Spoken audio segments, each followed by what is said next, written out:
How to change email address on OKX wallet. Hi everyone, welcome back to another episode. In this video, I'll be showing you the ways to change email address on OKX wallet. So to change the email address, you just have to follow the steps. First of all, go ahead and log in into your OKX wallet application. When you're logged in, that's going to take you to the field which is going to look something like this. So here you just have to go in, press the email address and go to security.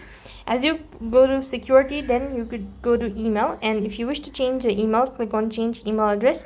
Now type in the new email address, and once again you need to verify your new email address, so a verification code will be sent.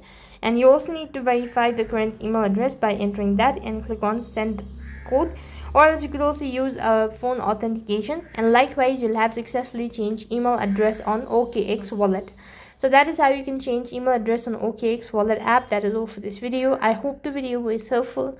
Make sure to like, share and subscribe to our channel. Thank you for watching. See you in the next video.